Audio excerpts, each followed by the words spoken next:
Perkenalkan, nama aku Sita Ulada Soliha dari Prodi BK beserta 5 rekan.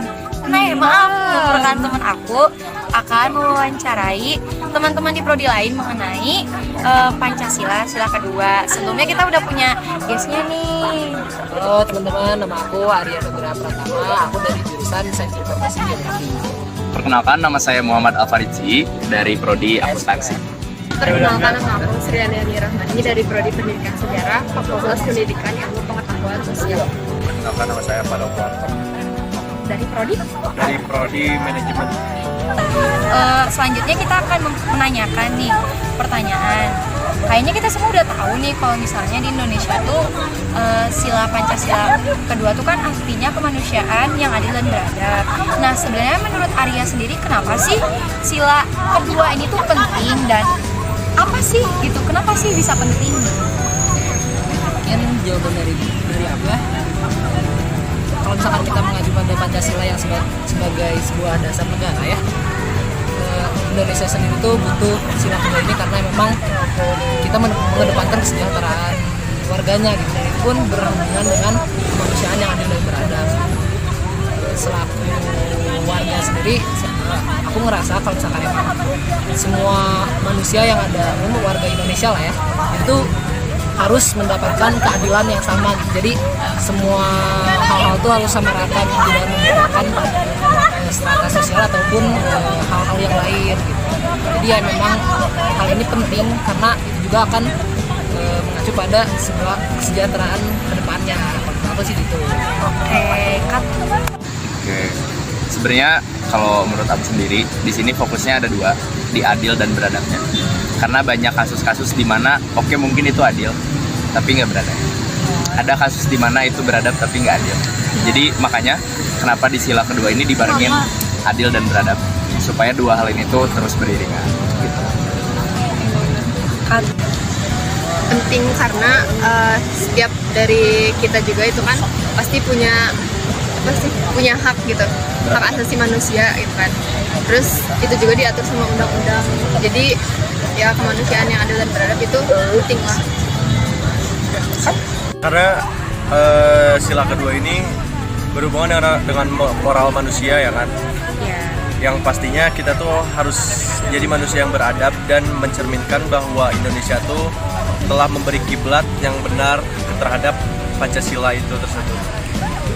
Makanya kita sebagai manusia dan sebagai bangsa Indonesia, kita harus berpegang teguh terhadap Pancasila yang telah dibuat oleh orang-orang dulu.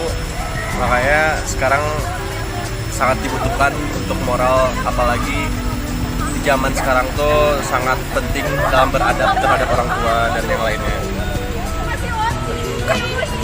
Misalkan yang sudah kamu bilang tadi, kan kamu bilang ada beberapa kasus yang dia tuh adil tapi nggak beradab. Ada juga kasus yang dia tuh beradab tapi nggak adil. Nah, kamu bisa jelaskan lebih lanjut nggak itu contohnya apa aja? Contohnya itu untuk sekarang ya, perebutan wilayah Palestina sama Israel. Karena di sana sebenarnya secara tertulis itu daerahnya memang punya Israel. Adilnya seperti itu. Tapi cara Israel untuk memperjuangkan hak tanah mereka itu tidak beradab. Jadi salah satu contoh gampang itu aja. Menurut aku kalau yang sekarang lagi booming gitu kan, ya kasusnya ya Israel Palestina lah. Soalnya kan itu bertentangan banget sama kemanusiaan yang adil dan beradab.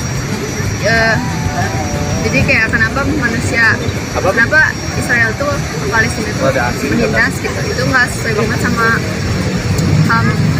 hak-hak setiap orang. Harusnya kan orang tuh bukan dihujat apa emang artinya semua tiap orang tuh kan punya hak buat hidup dengan baik gitu, berpendidikan atau kayak hidup layak gitu. Terus juga ini malah kayak Israel seolah mencabut haknya ya. Oke.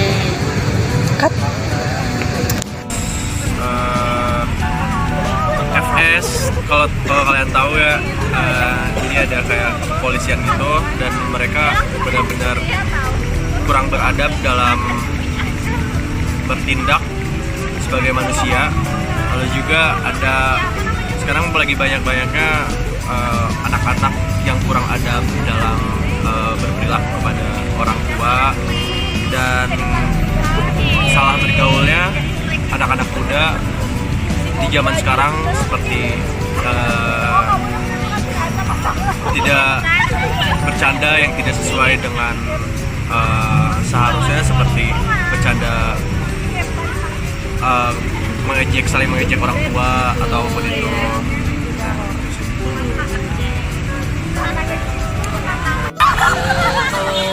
Sekarang ini yang aku tahu itu cuman paling ya ke belakang ya lah, kayak kasusnya Verdi Sambo, masalah belum bukti lah ya. Terus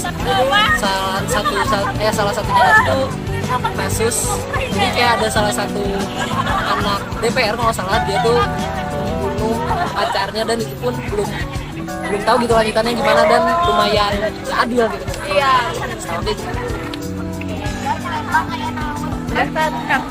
Oke, untuk pertanyaan yang ketiga yaitu menurut saya sendiri apa sih yang menjadi tantangan bagi kita dalam menjaga keberagaman dan keadilan?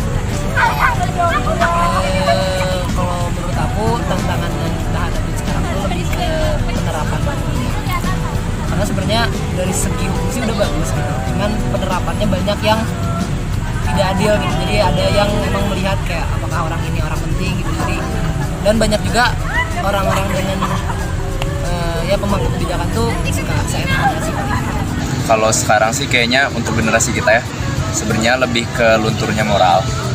Karena apalagi di masalah beradabnya, banyak permasalahan-permasalahan yang diberesin dengan cara yang tidak beradab. Kalau menurut aku. Kayak gimana kita cara memilih teman dan lingkungan kondisi sekitar kita, mau di rumah atau mau di sekolah, kita harus jago memilih teman sih, karena sesuatu hal yang paling dekat dengan kita itu yang berpengaruh dalam hidup kita. Kalau tantangannya itu kan sebenarnya pribadinya masing-masing, cuman ya, tantangannya buat orang-orang yang belum punya sisi rasa kemanusiaannya. Udah. Pertanyaan terakhir, adakah langkah kecil maupun langkah besar yang bisa kita lakukan untuk menjaga keadilan dan keberadaban di sekitar kita maupun pada saat ini?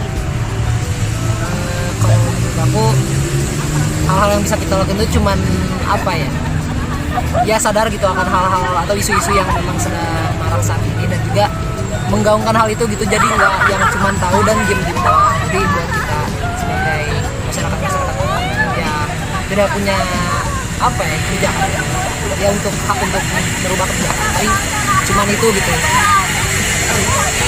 Baik, terima kasih ya buat Arya udah mau diwawancarai oleh kita semua ini. Terima kasih waktunya dan mohon maaf bila ada pertanyaan-pertanyaan yang mungkin membuat aduh gimana sih ini teh gitu kan ya. Mohon maaf lagi, terima kasih. Kalau menurut aku, kalau misalnya sekarang gitu kan, kalau misalnya kita ngurusin masalah Israel, kan kita nggak mungkin kan kayak kita ngasih tahu Israel, nggak mungkin banget kan. Cuman kalau misalnya dari langkah kecilnya, ya kita kalau misalnya antar teman gitu di kampus, ya kita ngingetin lah kalau kita tuh sama-sama manusia gitu, harus bisa memanusiakan manusia. Terus atau enggak bikin kalau langkah besarnya kayak bikin ini seminar gitu buat membuka pandangan orang-orang terkait dengan kemanusiaan. Terima kasih atas waktunya dan Mungkin mencari kegiatan bareng teman seperti ya membantu orang-orang sekitar supaya kita lebih dicap bermoral aja ya. Dan juga mungkin ya kalian lebih patuh aja sih terhadap omongan-omongan orang tua, dan ya mungkin itu sih yang kecil.